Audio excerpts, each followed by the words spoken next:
Whoop, hold on here. Flippity flip.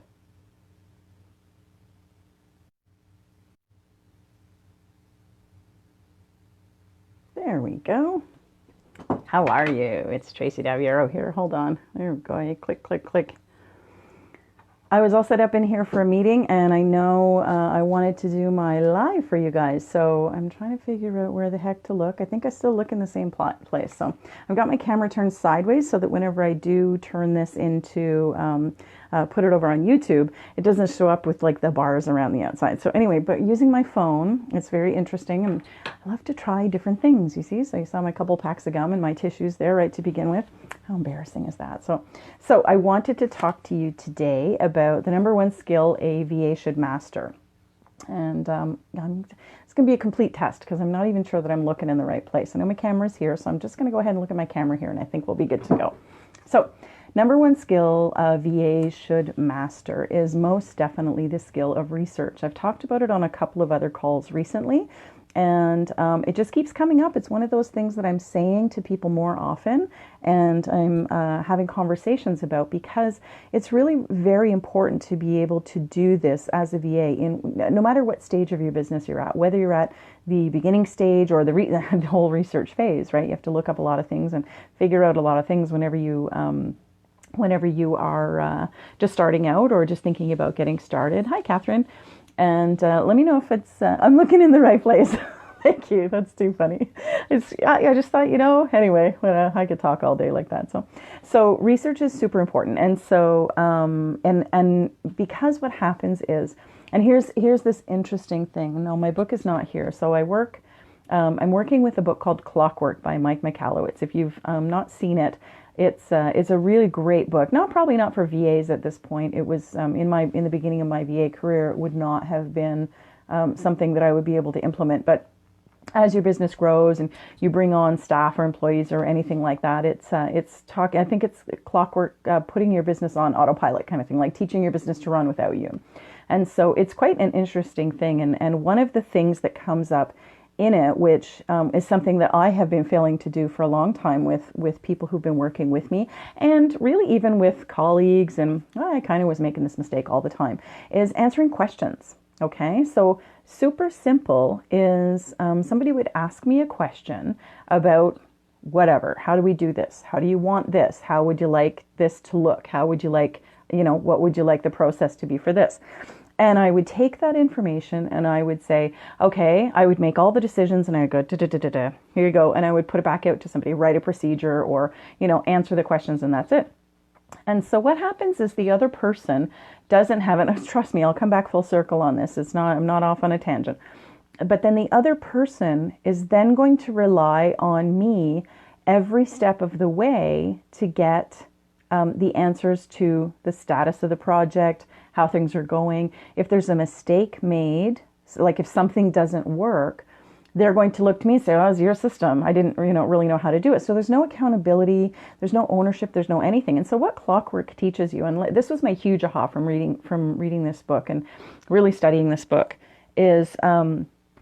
was to allow people to make their own decisions. And so where that falls in what I'm talking about today in terms of learning to do research on your own is, don't get into the habit of asking people every single question that you have about being a VA. You need to learn to do your own research. First of all, we always say Google is your friend, right? And it is. Google's your friend for everything.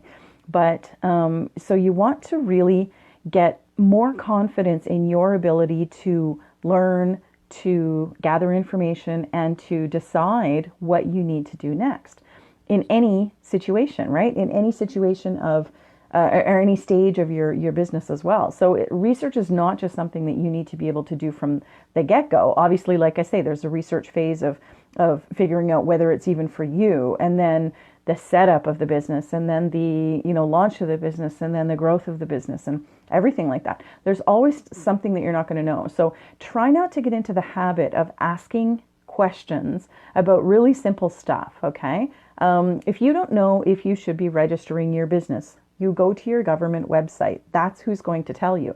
Now, can you get the answers from your colleagues in a VA group or something?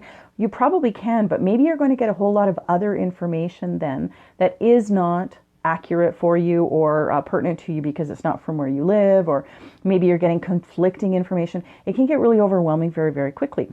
So what I would instead suggest, I'm not saying you can't ask your VA colleagues things, but go and source the information yourself first. Go and do the research yourself. Go to your government website. If you're going to be opening a business, that's the people that have the answers that you need. Now, are they always crystal clear and super simple? Of course they're not. It's the government, right? So, but that's where I send my students there. I send, one of the things that I get asked often is, well, what sort of, what should I set up as a sole proprietor or incorporate or LLC or whatever it is? And I can't answer that question for somebody. You have to learn the differences between what they are, and that information is on your government website. So you want to be able to go and do that. Then what you can say is, I've looked at all of these things, and then when you ask the question, you're kind of coming armed with information so you can have a discussion about it, not just what should I register as, or what should I charge, or who should I work with, or where should I market my business. All of these questions come up time and time again in the places where I am, kind of hanging out online. And sometimes it's in VA groups, sometimes it's, personal. It was messaging, people asking me questions all the time, coming up in my social media feed, in entrepreneur groups or anywhere. It comes up all the time.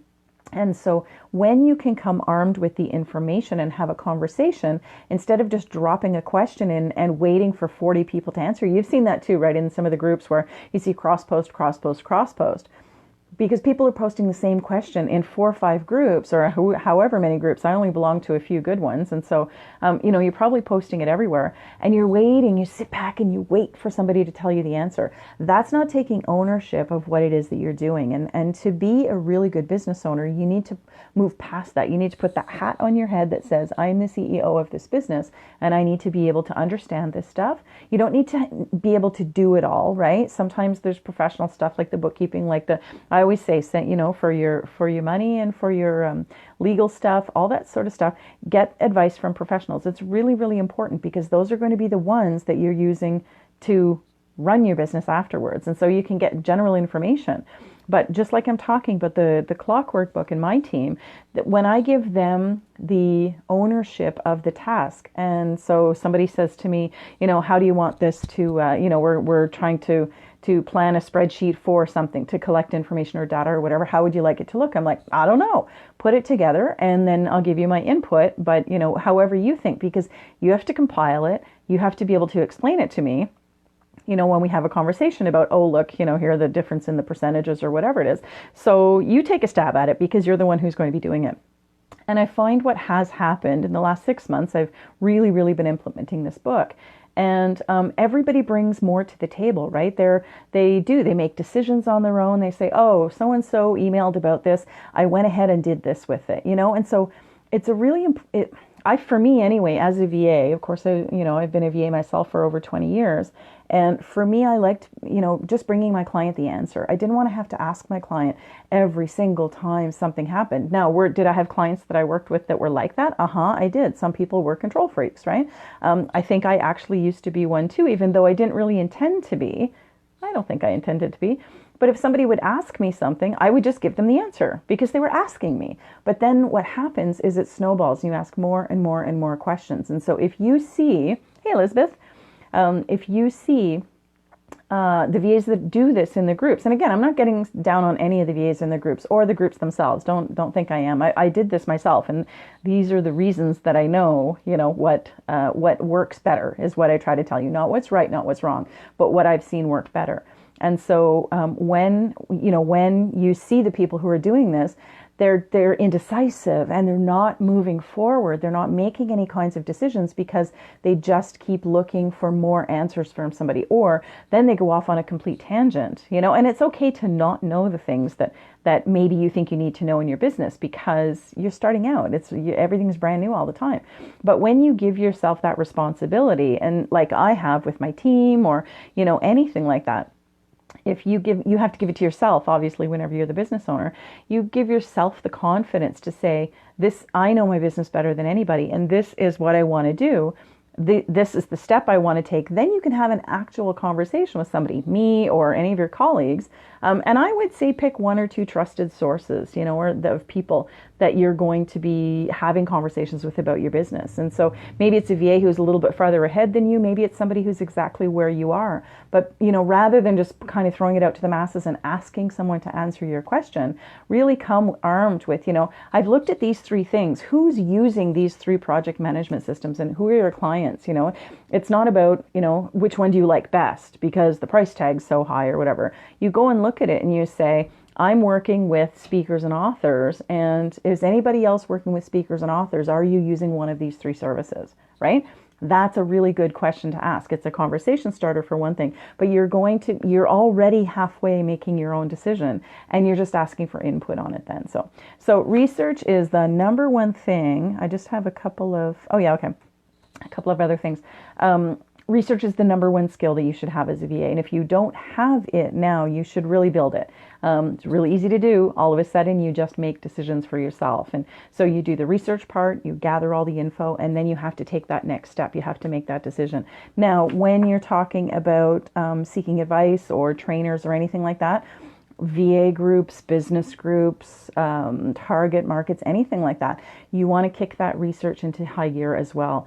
Look for, if you're going to learn from somebody, look for how long they've been in business. Look for the people that they work with, the kind of advice they give. Video is really good. That's why I do so much video, so that people can see what I'm like. I'm not fancy. I don't, I'm not going to try and convince you to work with me. I'm here if you need me. That's kind of the way I am.